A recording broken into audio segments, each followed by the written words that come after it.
Hello everyone, कैसे हैं आप लोग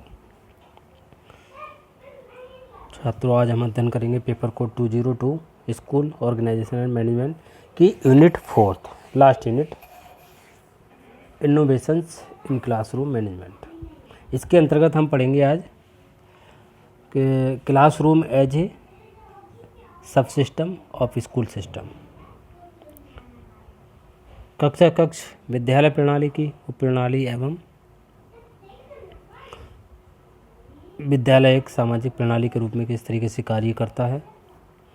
विद्यालय समाज जो प्रणालियां हैं, सिस्टम है, सोशल सिस्टम है, उसके अंतर्गत विद्यालय को कैसे सिस्टम माना गया है, सोशल सिस्टम माना गया है, एक सामाजिक प्रणाली के रूप में किस तरीके से उसको माना गया है, इसके बारे में आज हम अध्ययन करेंगे। देखिए ये जो इसमें से क्वेश्चन आपका आता ज़रूर है। 4th जो यूनिट है, लास्ट यूनिट है, इसमें 2-3 टॉपिक हैं, ये इम्पोर्टेंट भी हैं, ठीक है। उसके बारे में हम अध्ययन करेंगे आज। पहले हम बात करते हैं विद्यालय एक सामाजिक प्रणाली।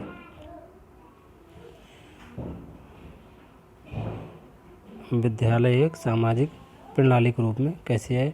अगर हम बात करें विद्यालय की जो स्थापना होती है उसके पीछे कहीं ना कहीं कम्युनिटी का ही हाथ होता है, एक समुदाय होता है, ठीक है, जिसके जो शैक्षिक लक्ष्यों की जो पूर्ति के लिए इसका ही आविर्भाव जो शैक्षिक जो लक्ष्य होते हैं, शैक्षिक उद्देश्य होते हैं, ऑब्जेक्टिव्स होते हैं एजुकेशन के, उनको पूरा करने के लिए कहीं ना कहीं इसकी विशेष भूमिका होती है विद्यालय की, ठीक है। विद्यालय का भी एक अपना एक समुदाय होता है, एक कम्युनिटी होती है, जिसके अंतर्गत जो सदस्य आते हैं वो प्रबंधन मंडल, मैनेजमेंट कमेटी, टीचर्स, स्टूडेंट्स और जितने कर्मचारी हैं, माली, पानी पिलाने वाला, स्वीपर, ठीक है, लाइब्रेरियन, जो पूरा उसमें जितने लोग इन्वॉल्व रहते हैं वो सब इसके सदस्य कहलाते हैं, समुदाय के, विद्यालय समुदाय के, विद्यालय कम्युनिटी के, स्कूल कम्युनिटी के, ठीक है। विद्यालय भी एक तरीके से सामाजिक प्रणाली है, सोशल सिस्टम है, जिसमें उसकी बहुत सारी अनेक उप प्रणालियाँ हैं, सब सिस्टम हैं, प्रबंधक, शिक्षक, विद्यार्थी, कार्यालय, लिपिक वर्ग, ठीक है, स्थानीय समुदाय जो आपस में व्यवहार करते हैं, उस व्यवहार को समग्र रूप से विद्यालय की स्थिति पर भी प्रभाव पड़ता है। इसको ग्रिफिथ्स ने परिभाषित किया है कि परस्पर व्यवहार जन्य इस विद्यालय प्रणाली को एक सम्मिश्रण माना गया है, मतलब उसको कंबाइन माना गया है। परस्पर एक दूसरे से जो व्यवहार करते हैं, जैसे स्टूडेंट है, स्टूडेंट, प्रिंसिपल, क्लर्क, सब आपस में एक दूसरे से कोऑर्डिनेशन रहता है, सबका आपस में कोऑर्डिनेट होते हैं, आपस में एक दूसरे से व्यवहार करते हैं, ठीक है। सपोज दैट टीचर का स्टूडेंट के साथ क्या व्यवहार है, पढ़ाना, स्टूडेंट का टीचर के साथ मतलब पढ़ना, लाइब्रेरी से बुक्स लेना, तो लाइब्रेरियन और स्टूडेंट के बीच में ये रिलेशन हो गया कि हाँ वो बुक्स लेते हैं। तो इस तरीके से परस्पर व्यवहार को कंबाइन सम्मिश्रण कर दिया जाता है उसका। सिस्टम में भी simply defined as a complex of elements of mutual interaction. Mutual जो इंटरेक्शन है उसके बारे में इन्होंने कहा है। इसी संदर्भ में आगे बढ़ते हुए इसी क्रम में जॉन वांको ने जो कहा है वो एक प्रणाली, इन्होंने कहा है एक प्रणाली यानी एक सिस्टम, एक प्रणाली परस्पर संबंधित और परस्पर निर्भर भागों की मेखला के रूप में है और किसी भी उपप्रणाली भाग का प्रभाव समग्र प्रणाली पर पड़ता है, ठीक है। ये देखिए मैंने डायग्राम बनाया है इसमें, तो यहाँ पर दर्शाया गया है कि इसके रेखा चित्र के द्वारा कि विद्यालय एक सामाजिक प्रणाली के रूप में कैसे कार्य करता है। तो यहाँ पर ये जो डायग्राम है पहला, ये आप देख रहे हैं, एक ये है, तो इसमें ये है विद्यार्थी, टीचर, ठीक है, प्रबंधन मंडल, अभिभावक, समुदाय, तो ये 4 हैं। तो चारों में आपस में कहीं ना कहीं इंटरेक्शन होता है। विद्यालय है उसमें विद्यार्थी भी होता है, शिक्षक भी होता है, विद्यालय प्रबंधन होता है, अभिभावक समुदाय भी होता है, जो पेरेंट्स कम्युनिटी होती है वो, ये आपस में एक दूसरे से क्या करते हैं, व्यवहार करते हैं, परस्पर व्यवहार करते हैं, ठीक है। ठीक उसी प्रकार यहाँ पर अगर हम बात करें ये ये दूसरे डायग्राम में। तो यहाँ पर ये है विद्यालय, विद्यालय के बाद तहसील जिला स्तर पर सिस्टम आता है, प्रणाली आती है, और समुदाय, फिर पूरा जो सोसाइटी है, पूरा कम्युनिटी है, वो आ जाती है। ठीक है, इस तरीके से ये एक दूसरे को प्रभावित करते हैं, परस्पर व्यवहार करते हैं, परस्पर क्रिया करते हैं, इंटरेक्शन करते हैं आपस में।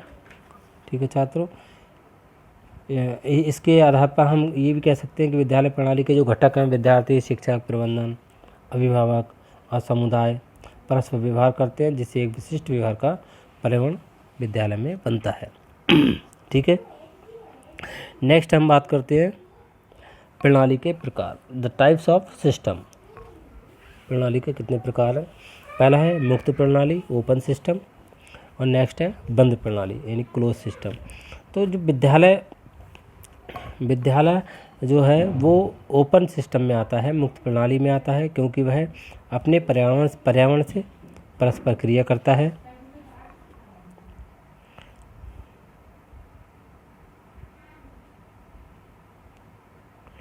जैसे ये पहला हो गया मुक्त प्रणाली और बंद प्रणाली, तो विद्यालय जो है इसके अंतर्गत आता है, मुक्त प्रणाली के अंतर्गत। ये पर्यावरण से परस्पर क्रिया करता है और इसकी उपप्रणालियों में भी परस्पर क्रिया होती रहती है। यद्यपि प्रणाली की जो व्याख्या है करना कठिन है, फिर भी इसे इस प्रकार व्यक्त किया जा सकता है कि एक संगठन प्रणाली जो किसी पर्यावरण में कार्यरत है, उसके अंतर्गत अनेक प्रणालियाँ होती हैं। ठीक है, देखिए मैंने ये एक डायग्राम बनाया है, रेखा चित्र है। तो यहाँ पर उपप्रणाली दिखाई है, ये प्रशासनिक उपप्रणाली, ये अंदर पहले नंबर पे प्रशासनिक उपप्रणाली, और नेक्स्ट है प्रशासन प्रणाली, नेक्स्ट है पर्यावरण प्रणाली। ठीक है, तो पर्यावरण जो प्रणाली है, ऊपर वाला भाग जो सबसे ऊपर जो है बाह्य जो परत है, उसके अंतर्गत ये सब आ जाते हैं। बाह्य इन्हीं आप कह सकते हैं एनवायरमेंटल सिस्टम। तो वहाँ का जो पर्यावरण पूरा की महाप्रणाली है, उसके अंतर्गत प्रशासन, एडमिनिस्ट्रेशन सिस्टम और को एडमिनिस्ट्रेशन सिस्टम, ये सब आ जाता है इसके अंतर्गत। तो विद्यालय प्रबंध एवं पर्यावरण इस प्रकार से स्पष्ट किया जा सकता है इस चित्र की सहायता से कि विद्यालय प्रणाली एक विस्तृत पर्यावरण में कार्य करती है, जिसके अंतर्गत प्रशासनिक प्रणाली कार्य करती है, और प्रशासनिक प्रणाली के अंतर्गत प्रशासन एक उपप्रणाली के रूप में कार्य करता है। ठीक, यहाँ पर जॉन वोंको ने भी 1982 में 1982 में विद्यालय की प्रणाली को और अधिक स्पष्ट किया। इन्होंने भारतीय परिस्थितियों की दृष्टि से उपयुक्त इसको प्रतीत होती है। इन्होंने भी रेखा चित्र के द्वारा ये इसको स्पष्ट किया है। ये जो रेखा चित्र है ये वाला, ठीक है। इसकी अगर हम बात करें तो इन्होंने सबसे ऊपर है, कम दिखाई दे रहा हुआ है ब्लू लाइन, जो ब्लू कलर है ये महासामाजिक प्रणाली, ठीक है। इसके अंतर्गत फिर ये 1 2 3 4 ये जो मैंने देखिए कलर किया है, ये जो है राजनीतिक प्रणाली, सांस्कृतिक प्रणाली, आर्थिक प्रणाली, तकनीकी प्रणाली से political system, cultural system, technical system और इकोनॉमिक सिस्टम, ये सब महासामाजिक प्रणाली के अंतर्गत आ जाते हैं। और जिला फिर है, जिला ये है ऑरेंज, ये जिला, ये वाला जिला शैक्षिक प्रणाली, डिस्ट्रिक्ट एजुकेशन सिस्टम। फिर है स्कूल सिस्टम, विद्यालय प्रणाली, और सबसे लास्ट में है छोटे से जो ब्लैक कलर का जो दिख रहा है, मैंने यहाँ पे ये लिखा है बालक प्रणाली, ठीक है। तो विद्यालय प्रणाली और बालक प्रणाली। तो यहाँ पर इस चित्र के रेखा चित्र द्वारा इन्होंने ये दर्शाया है कि जो ये आप देख रहे हैं सबसे अंदर जो है वो बालक प्रणाली है। बालक प्रणाली यानी जो स्टूडेंट होते हैं, विद्यार्थी होते हैं, वो इसका मुख्य भाग है, केंद्र बिंदु हैं, ठीक है। ये उसके बाद विद्यालय प्रणाली आती है, स्कूल सिस्टम कार्य करता है। विद्यार्थी स्कूल जो विद्यालय प्रणाली को प्रभावित करते हैं, विद्यालय प्रणाली बालक प्रणाली को या छात्रों को प्रभावित करती है।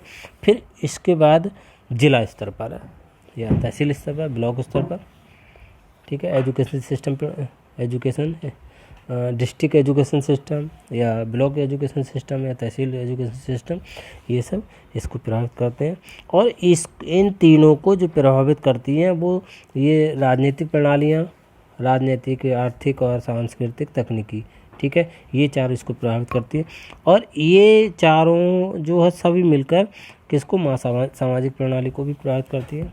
इसके अनुसार हम कह सकते हैं कि सामाजिक महाप्रणाली की कुछ उप प्रणालियों के या जो सिस्टम होते हैं के परस्पर क्रिया की अवधारणा को कॉन्सेप्टों में या कॉन्सेप्ट को बालक और विद्यालय सभी पूर्ण प्रणाली हैं, ठीक है। इसमें बालक और विद्यालय ही पूर्ण प्रणाली है, कंप्लीट सिस्टम है। बालक व विद्यालय प्रणाली का विद्यालय प्रणाली पर शैक्षिक प्रणाली का, जैसे मैं बता रहा था, ये एक दूसरे को प्रभावित करती है, तथा शैक्षिक प्रणाली पर जिला प्रणाली का एवं सभी पर आर्थिक, राजनीतिक, सांस्कृतिक एवं तकनीकी प्रणालियों का प्रभाव पड़ता है, ठीक है। ये स्थिति दोनों तरफ होती है, बालक भी विद्यालय को, विद्यालय शिक्षा प्रणाली को, शिक्षा प्रणाली आर्थिक, राजनीतिक, सांस्कृतिक एवं तकनीकी टेक्नोलॉजी प्रणालियों को, ये सभी सामाजिक महाप्रणाली को प्रभावित करते हैं। अतः सभी के मध्य जो परस्पर क्रिया होती है, इंटरेक्शन होता है, वे एक दूसरे से प्रभावित होते हैं, ठीक है। यहाँ पर ये जो डायग्राम के अंतर्गत जो दिखाया है कि ये एक दूसरे को, ये चारों हो गए, ठीक है, ये और ये सब आपस में एक दूसरे को प्रभावित करते हैं, ठीक है। Conceptual model of the interaction and interdependence of some of the system of the society super system, ठीक है, ये एक दूसरे को प्रभावित करते हैं।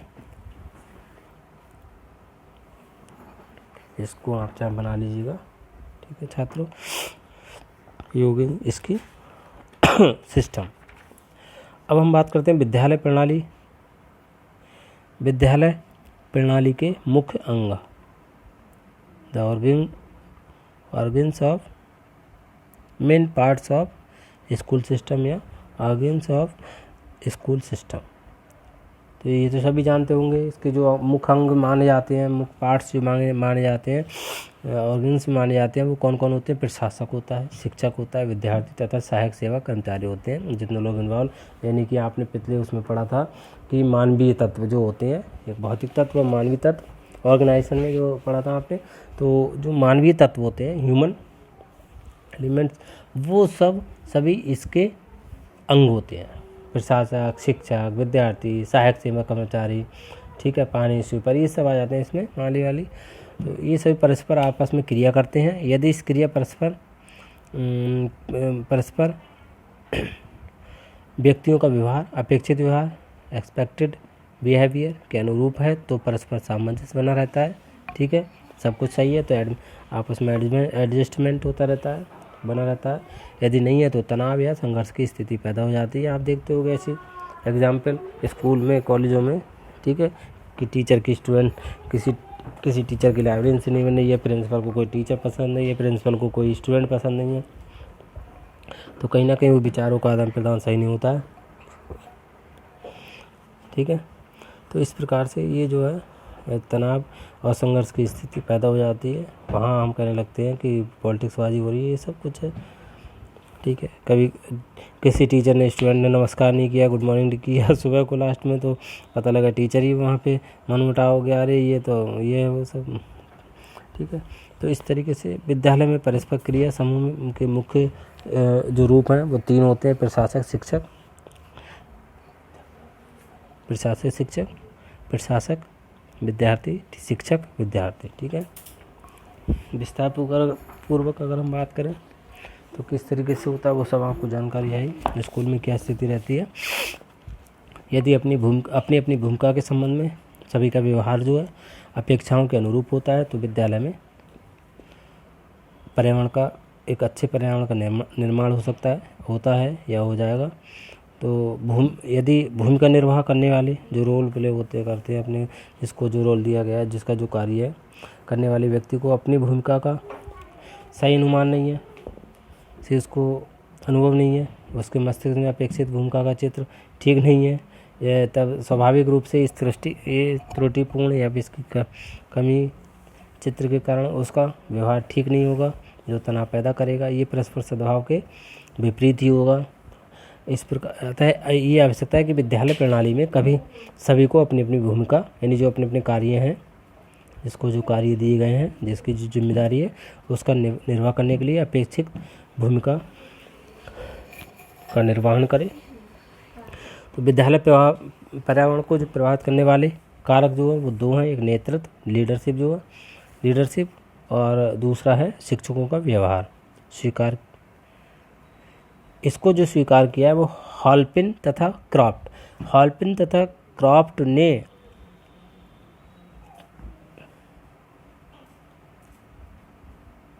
विद्यालय पर्यावरण को प्रभावित करने वाले दो कारक बताए इन्होंने, एक तो लीडरशिप नेतृत्व और दूसरा है टीचर्स का बिहेवियर। ठीक है, देखिए टीचर्स का बिहेवियर तो मुख्य भूमिका रहती है उसकी विद्यालय का पर्यावरण बनाने में। ठीक है, अगर उसका व्यवहार अच्छा है तो सब कुछ ठीक है, बच्चे भी सीखेंगे, बच्चे पढ़ना चाहेंगे, इंटरेस्ट लेंगे। ठीक है, ये सब सारी चीज़ें। तो ये कहीं ना कहीं ये दो प्रकार से, अगर लीडरशिप की बात करें, नेतृत्व की, तो देखिए लीडरशिप हायर अथॉरिटी या प्रिंसिपल है, तो प्रिंसिपल का टीचर्स पर, पूरे स्कूल पर, तो किस तरीके से उसका व्यवहार है, किस तरीके से उसकी नेतृत्व प्रणाली है, कैसा उसका उसकी लीडरशिप कैसी है, उसका व्यवहार कैसा सभी के प्रति। ठीक है, अगर सही है तो सही है, नहीं है तो कहीं ना कहीं वो विद्यालय पर्यावरण को प्रभावित करेगा। इस प्रकार प्रशासनिक व्यवहार और शिक्षकों के परस्पर व्यवहार के परिणाम स्वरूप भी विद्यालय प्रणाली में अनेक प्रकार के पर्यावरण उत्पन्न हो जाते हैं, जैसे मुक्त, स्वायत्त, ऑटोनोमस, ओपन, नियंत्रण, कंट्रोल्ड, फैमिलियर, पितृवत, क्लोज्ड। इनकी परस्पर विशेषताओं के मिलने से अनेक मध्यम प्रकार के पर्यावरण भी बन जाते हैं। नेक्स्ट हम बात करते हैं प्रशासनिक स्तर और मानवीय संबंध। ये थे आपके प्रशासन, शिक्षक, ये सब। तो यहाँ पर हम बात करते हैं प्रशासनिक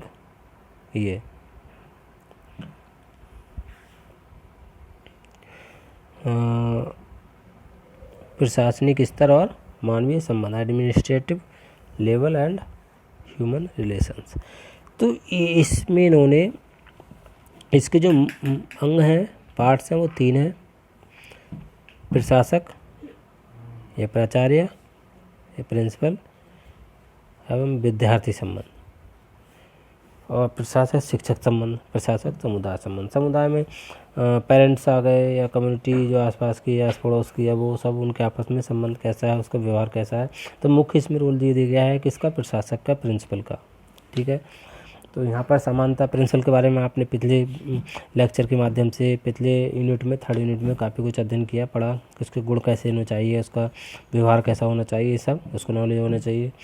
तो यहाँ पर समानता जो प्रशासक और प्रधानाचार्य विद्यार्थियों के सीधे संपर्क में नहीं आते हैं, परंतु वह जैसे भी जहाँ भी कार्य करते हैं विद्यार्थियों के मस्तिष्क पर एक प्रभाव अवश्य छोड़ते हैं।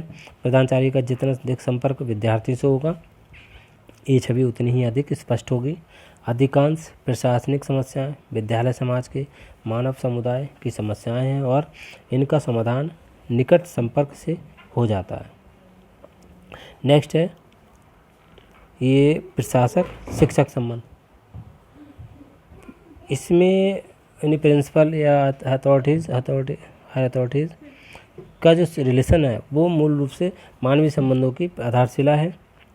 अतः प्रशासक और शिक्षक के संबंधों का प्रभाव संपूर्ण विद्यालय पर पड़ता है।